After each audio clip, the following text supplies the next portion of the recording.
prions pour la parole. Alléluia. Nzambe, toye liboso na yo Yahweh. Obonde la yo Nzambe, parce que nous voulons parler de ta part. La Bible dit, tu envoies ta parole et ta parole guérit. Car ta parole court avec vitesse pour produire.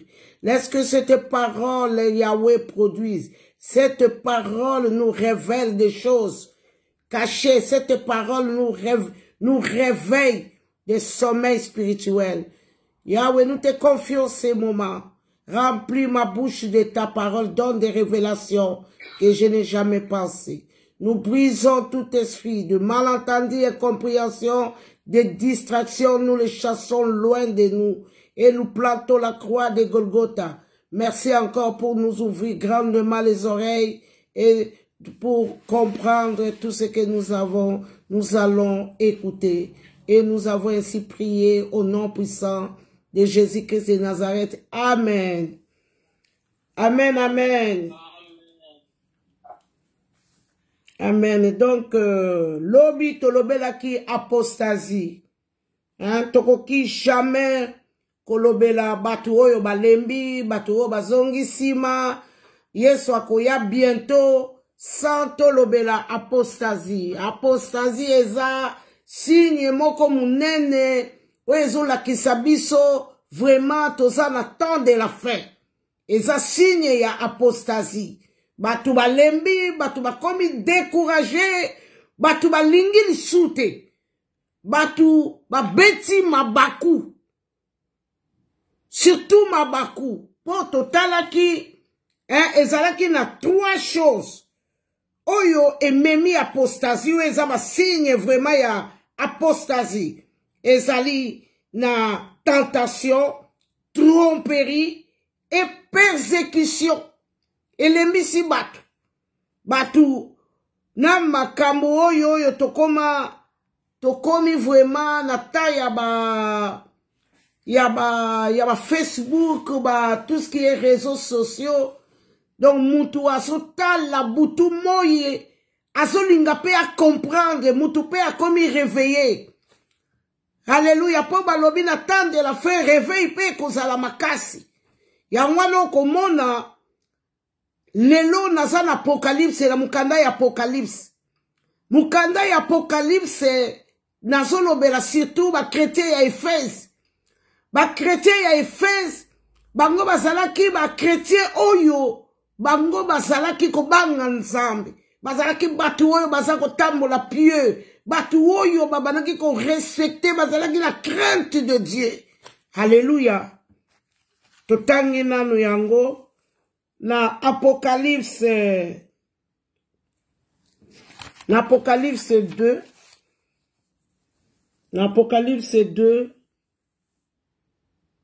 Maman, continue non en français. Côté François, on a problème. Continue en français. Non, je continue en français alors. On va essayer par la grâce de Dieu. Alléluia. Alléluia. Donc aujourd'hui, on prend l'Apocalypse, l'Apocalypse 2. Dans l'Apocalypse 2, on va lire un peu, on va commencer à 1. Écrit à l'ange de l'église qui est à Éphèse. Donc, je crois que je suis en français courant, comme d'habitude. Français, parole de vie. Voici le message de celui qui tient les 7 étoiles dans sa main droite et qui marche au milieu de cette lampe en or. Je connais tout ce que tu fais. Je connais tes efforts et ta patience. Je le sais. Tu ne peux pas supporter les gens mauvais. Certains disent qu'ils sont apôtres, mais ils ne le sont pas. Tu as vu ce qu'ils valaient. Tu as compris qu'ils mentent. Alléluia. Donc, awa parole oyo, lettre oyo, ba adressé ango na église ya Éphèse. Ba l'église ya Éphèse, ba tuokuna, atuka bandimi akuna, bazalaki bandimi moko ya malamu, bazalaki bandimi moko, babalaki kobanga Nzambe, bazalaki bandimi moko, bazalaki kotambola malamu. Mais na kotambola malamu wana ndenge na lobaki lobi. Donc tu vois des fois quand il y a la crainte de Dieu en toi, quand tu marches vraiment dans la sainteté, donc tu vois là où tu auras beaucoup de combats. Parce que ce que les autres vont faire, toi tu ne vas pas le faire. Donc ces chrétiens avaient des problèmes. Supposons tu étais qui là? Tu étais protocole. Dans le protocole ont aussi des combats. Dès qu'on accueille une personne et de lui présenter une place, alors on ne sait pas à qui on accueille. Moi, j'ai déjà fait cette expérience parce que j'ai déjà été protocole. Donc Dieu m'a fait cette grâce d'être protocole dans la vie. Donc un protocole vraiment doit être rempli de Saint-Esprit et de la crainte de Dieu. Parce que des fois, on te balance des choses et que tu peux même abandonner la poste. Donc, je connais la vie du protocole. Des fois, tu as les combats dans ta poste. Et je connais aussi, tu as la crainte de Dieu. Et tu te mélanges avec ceux qui n'ont pas la crainte de Dieu. Ils pourront aussi te combattre. Donc, c'était le cas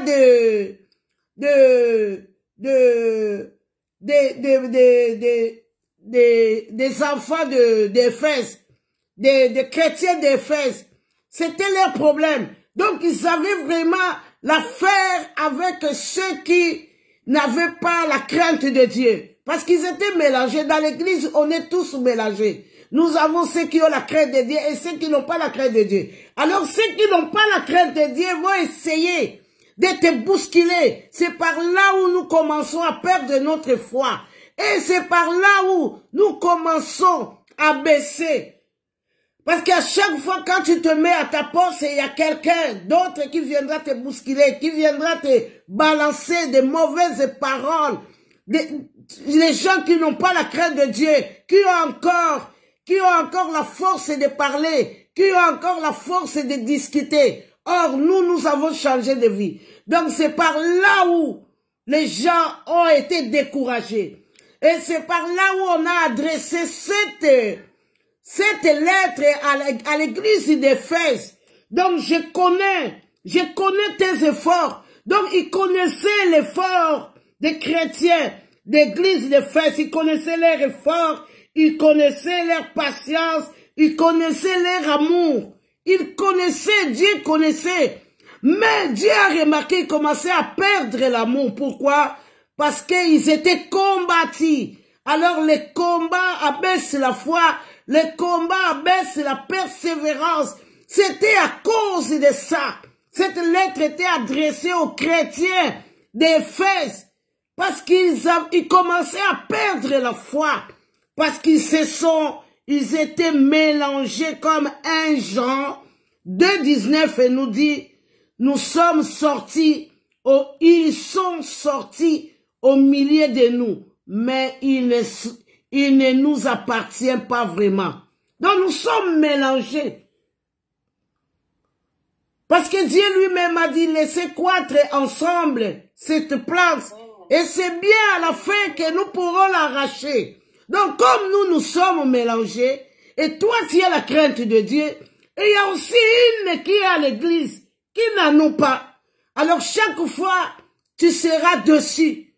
Donc tu vas à l'église pour chercher la paix, mais tu rentreras avec des inquiétudes, avec des découragements. Donc c'est ça qui a posé le problème à l'église d'Éphèse. C'était ça. Et c'est pourquoi, quand tu vois comment la parole était adressée, donc je connais tout ce que tu fais, tes efforts.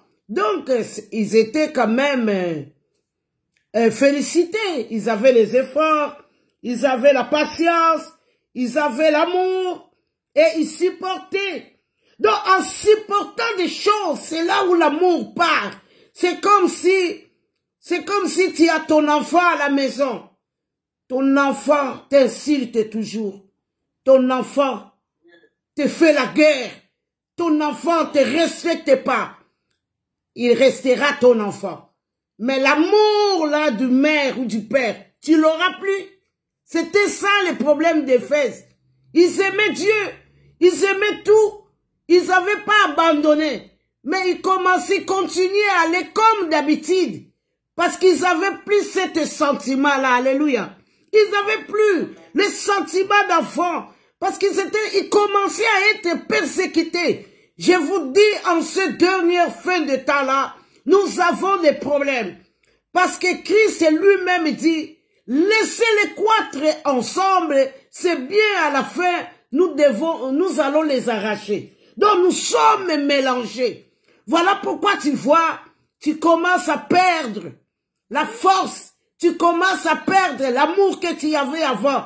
Avant, quand tu venais, comme il y a une église que j'ai passée une fois aussi, et j'ai laissé une sœur là-bas aussi.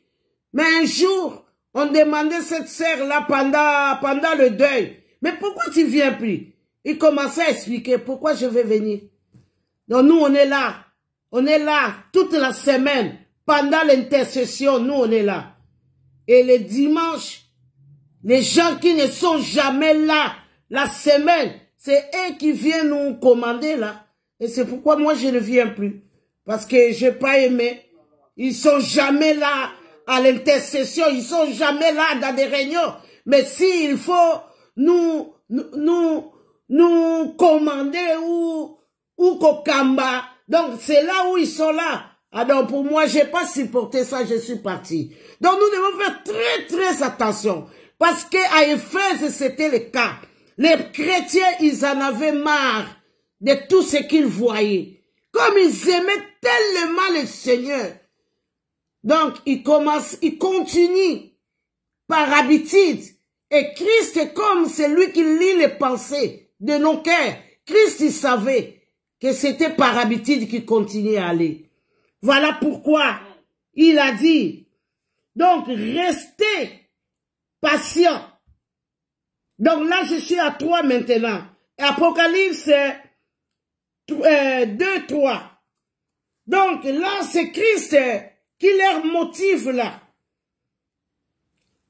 Donc à toi, que tu as de la persévérance, que tu as souffert à cause de mon nom, et que tu ne t'es point lassé. Donc Christ comprend maintenant toutes nos souffrances. Je vous dis, c'est Christ qui comprend. Voilà pourquoi. Amen. Voilà pourquoi nous devons être éveillés sur tous les conducteurs des églises.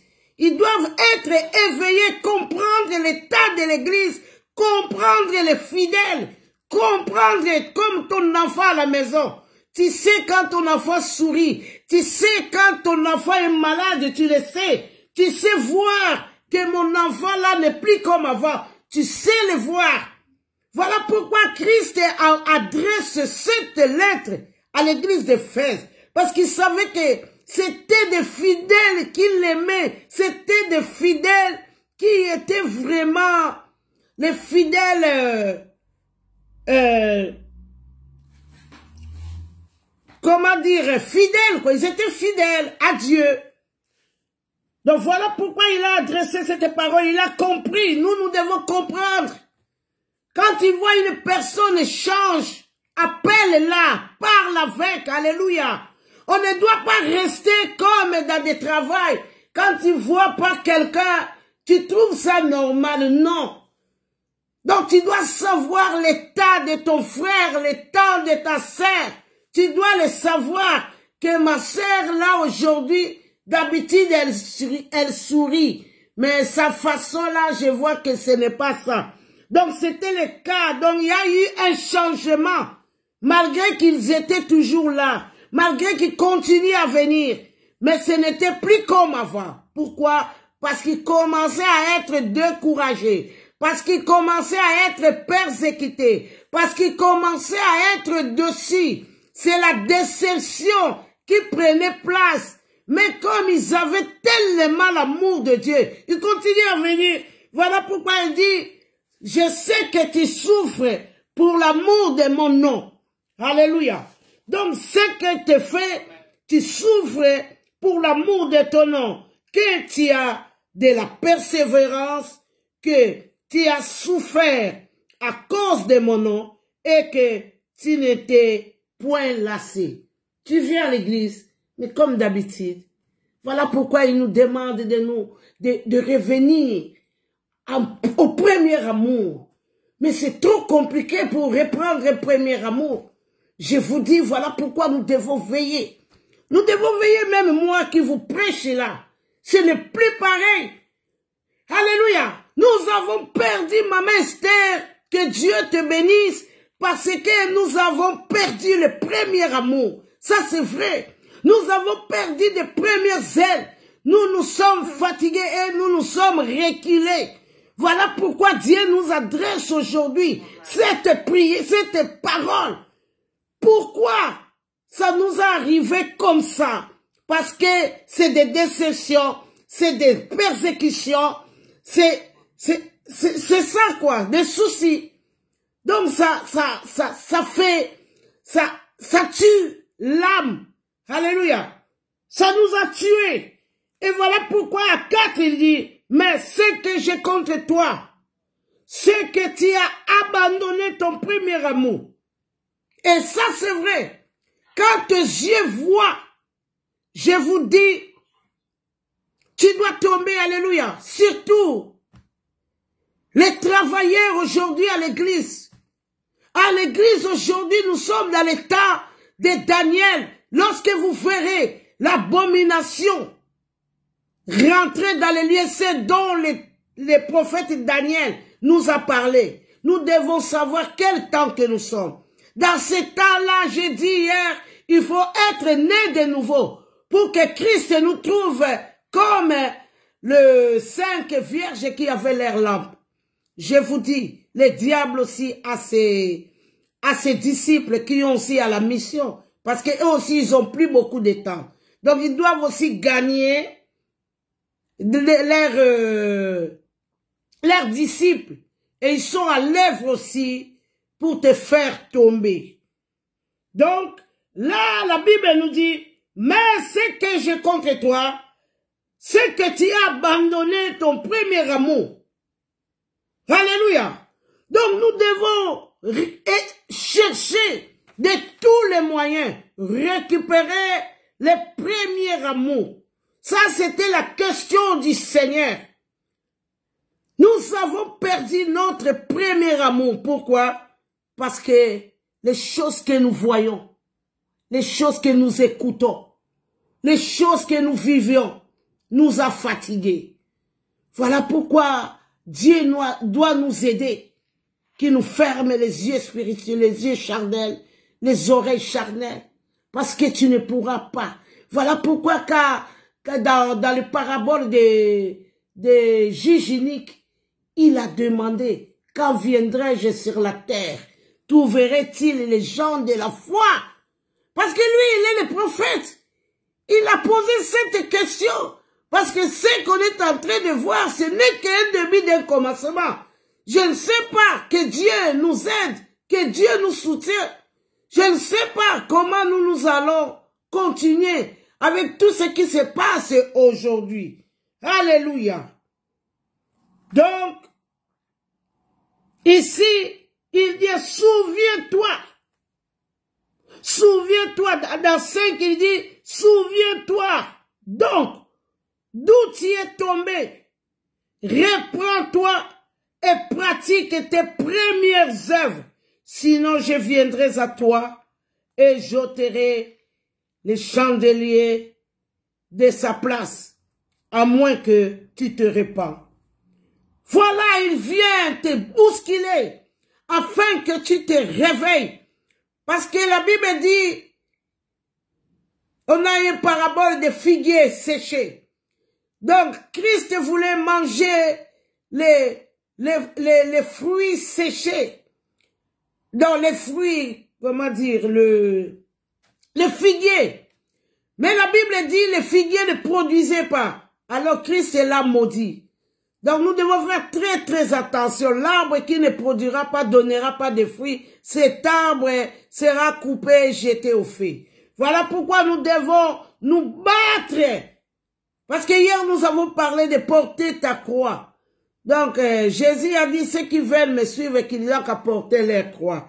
Donc nous devons faire très très attention. Nous réveiller à cause de la vérité. Nous savons qu'à cette époque-là, donc, ceux qui ne sont pas de nous, mais sont avec nous, nous le savons. Tu vas voir un frère à l'église, tu lui dis même bonjour, mais la réponse que tu auras, mais tu vas dire, ah bon, cette église est comme ça. Même les nouveaux venus ne viendront même pas, ne resteront même plus, parce que ça devient trop compliqué. Voilà pourquoi nous sommes dans le pitopale. Donc, et Sangekoti Moboulou. Donc, c'est le temps vraiment de nous préserver. C'est le temps de nous soutenir les uns et les autres. Tu vois une personne découragée, affronte-la, essaye de l'encourager parce que le temps est grave. Nous ne savons pas qu'est-ce qui nous arrive. Nous ne savons pas, des fois, nous ne parlions pas, des fois, et tu vas voir un frère ou une sœur ne vient plus. Tu ne sais pas. Ils sont avec nous, ils ne sont pas les nôtres. Même Christ lui-même dit, est-ce que Satan peut-il vivre avec la nuit? Peut-il vivre avec la lumière? Non. On ne peut pas se mélanger. Mais aujourd'hui, c'est le temps. C'est le temps. Nous sommes dans l'état que l'homme de destruction est déjà dans l'église. Le destructeur est dans l'église. Et nous devons le comprendre. Et ce que j'ai dit hier, c'est lui qui lit. Fasse attention. Tu dois comprendre que ta foi a baissé parce que tu as vu des choses. Parce que ce que tu entends. Parce que ce que tu vis. Parce que ce qui t'arrive, c'est ça qui t'a abaissé la foi. Mais la Bible dit, répands-toi. Reprends courage. Là où tu es tombé, là où on t'a fait du mal. Voilà pourquoi c'est bien de parler. Hein. C'est bien de parler. Moi, à l'époque, ce qui m'a vraiment fait souffrir, parce que j'avalais tout. J'avalais tout, je faisais que pleurer. Je faisais que pleurer.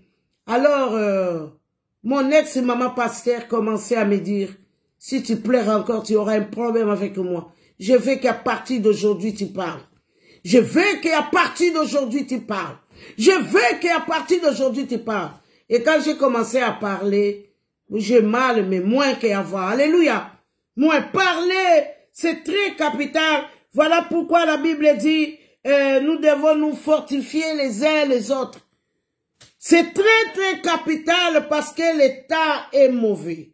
La Bible dit ici, pourquoi ça? Parce que à 20, hein, Apocalypse 2, 20, nous dit, mais ce que j'ai contre toi, ça c'était adressé à l'église de Thyatire. Donc ce que j'ai contre toi est que tu laisses la femme Jézabel qui se dit prophétesse, enseigner et séduire mes serviteurs, alléluia, pour qu'ils se livrent à l'impudicité et qu'ils mangent de la viande sacrifiée aux idoles. Voilà le problème.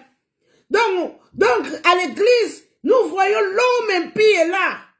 Alors comme maintenant nous voulons faire plaisir aux hommes, comme nous rappelons hein, que Saoul a voulu faire plaisir aux hommes, Dieu lui a rejeté.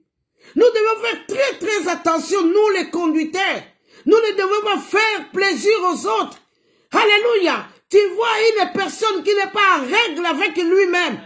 Et tu lui mets à l'exposition devant les fidèles. Et pour que les fidèles fassent quoi? Pour que les fidèles soient découragés ou que les fidèles soient enfoncés ou quoi? La Bible dit, c'est lui qui veut être devant l'assemblée. Il faut qu'il fasse sa vie en règle, sa maison.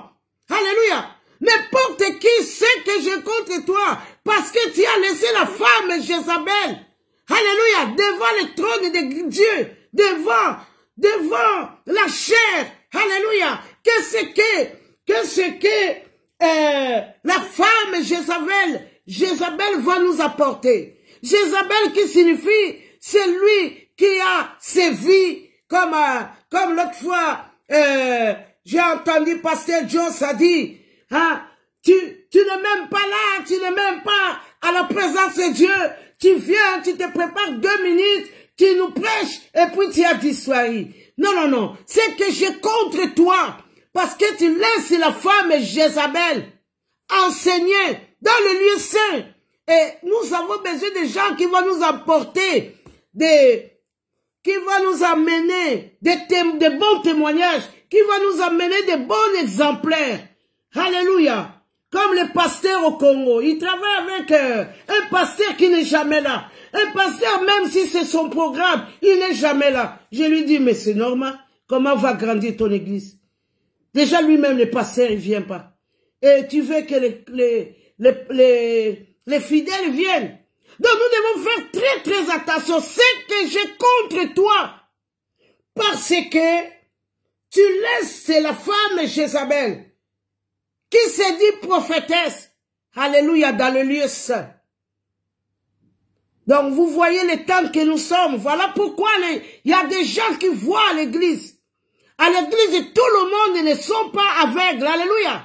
À l'église, tout le monde ne sont pas sentimental. Il y a des gens qui voient. Voilà pourquoi la Bible dit il y aura l'apostasie. Parce qu'il y aura l'homme impur, l'homme de destructeur à l'église. Alors cela va décourager, fatiguer beaucoup de gens. Alléluia. Nous devons nous réveiller. Nous devons surveiller, veiller sur la chair de l'église. Alléluia. Tout le monde n'a pas droit à venir nous exhorter. Alléluia. C'est le temps de la fin. La Bible parle de l'homme impie. Alléluia. Nous devons nous réveiller. Alléluia. Nous devons nous réveiller. C'est la cause des découragements. C'est ça ce que les églises, c'est ça ce que les chrétiens d'Éphèse ont vécu. L'autre fois, apôtre Paul arrive à Éphèse. Il rentre dans un lieu de culte. Il trouve les disciples, soi-disant, les disciples de Jésus-Christ. Et leur façon de foi, leur façon de faire, leur façon de parler. Apôtre Paul s'est approché de ces soi-disant disciples. Il les a demandé, de quel baptême avez-vous pris? Et ils ont dit, ah bon, on ne connaît pas de quel baptême nous avons pris. Nous n'avons même pas entendu parler de baptême. Alléluia. Donc c'était des gens qui ne pouvaient pas être là, à cette place-là. Ce n'était pas leur place. Mais l'apôtre Paul les a trouvés. Il les a demandé de quel baptême avez-vous pris? Nous n'avons jamais entendu parler de baptême de feu. Alléluia. Voilà pourquoi Jésus dira à Nicodème, pour ces choses-là, tu dois être baptisé de feu, né de nouveau. Baptisé, né de nouveau. Nous devons être baptisés de nouveau. Nous devons être justes envers nous-mêmes avant d'apporter quelque chose aux enfants de Dieu pour donner la force. Parce qu'un berger, c'est celui qui donne la force à ses brebis. Voilà pourquoi la Bible dit on frappera le berger et les brebis seront dispersés. Quand le berger est frappé, c'est là où les brebis sont dispersées. Voilà pourquoi les bergers doivent veiller pour éviter tous ces drames. Alléluia. Afin de gagner un grand nombre pour Jésus-Christ de Nazareth. Ici, à 1 Timothée 3. 1 Timothée 3:1. Je vais lire. Voici une parole sûre. Je suis en français courant. Voici une parole sûre. Si quelqu'un veut être un des principaux responsables de l'Église, il désire une belle fonction. Alors, il faut que ces responsables soit sans défaut. Alléluia. Il faut qu'il soit sans défaut. Je parle à l'église, alléluia. Il faut qu'il soit sans défaut. Nous voulons retrouver la force. Nous ne voulons pas être conduits par des aveugles. Alléluia. Nous voulons être conduits par les gens qui voient. Voilà pourquoi on donne les différents aspects des gens qui peuvent conduire son peuple. Alors, il faut que ces responsables soient sans défaut. Ils doivent être mariés une seule fois, être sombres, raisonnables et corrects.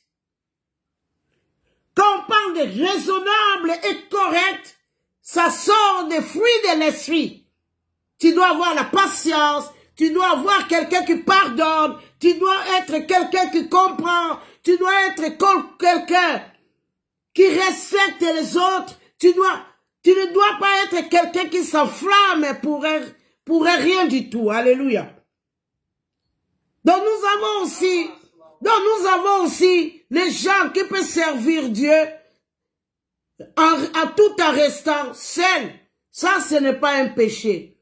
On a des veuves, on a des gens aussi que le mari ont quitté eux-mêmes, qu'ils ont fui. Donc on a beaucoup de... Mais la Bible dit il faut que cette personne soit correcte envers d'abord lui-même. Correct. Il doit être bien. Il doit bien recevoir les gens qui viennent chez lui. Il faut qu'il soit capable d'enseigner. Il ne doit pas être buveur ni violent, mais doux et calme. Qu'il n'aime pas l'argent. Alléluia. Qu'il n'aime pas l'argent. Nous avons vu comment Christ même a chicoté les vendeurs de pigeons à l'église. Hein? L'église n'est pas un lieu pour venir faire des affaires.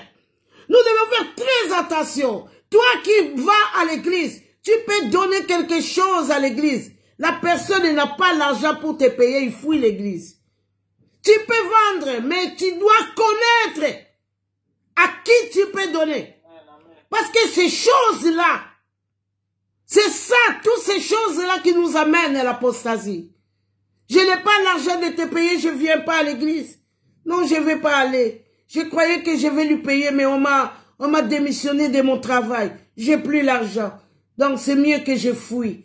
Donc nous devons faire très très attention. Il ne doit pas être buveur ni violent, mais doux et calme. Qu'il n'aime pas l'argent. Il doit bien diriger sa famille. Et avoir des enfants qui obéissent avec respect. Alléluia. Un serviteur de l'église. Tu vas lui voir en faisant les courses. Tu vois ses enfants. Mais quand il vient t'enseigner, il n'a jamais l'enfant. Tu n'as jamais enseigné ton enfant. Ta maison. Tu es pressé de venir enseigner l'église de Dieu. Alléluia. Toutes ces choses-là nous amènent au chaos. Nous amènent à des erreurs, à être refroidis. Un aveugle ne peut pas conduire les gens qui voient.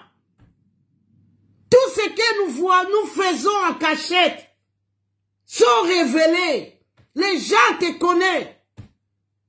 Si une ou deux, trois personnes te connaissent, c'est fini. Voilà pourquoi la Bible dit, ce que je contre toi, tu laisses passer la femme Jézabel enseigner. Tu ne peux pas. Tu ne peux pas. Alléluia, tu ne peux pas. L'église est malade, l'église a trop de problèmes. Si quelqu'un ne sait pas diriger sa famille, comment peut-il s'occuper de l'église de Dieu? Alléluia. Donc nous devons faire très très attention. C'était le cas de l'église d'Éphèse. Et ils avaient vu tellement de choses qui les a découragés. Ils avaient vu tellement de choses qui abaissaient leur amour envers Christ. Comme c'était des chrétiens qui aimaient tellement Dieu. Donc, ils venaient par habitude. Mais tu vois, la personne vient, continue à vivre avec toi. Mais tu sens que ce n'est plus comme avant. Ce n'est plus comme avant. Alléluia. L'église est malade.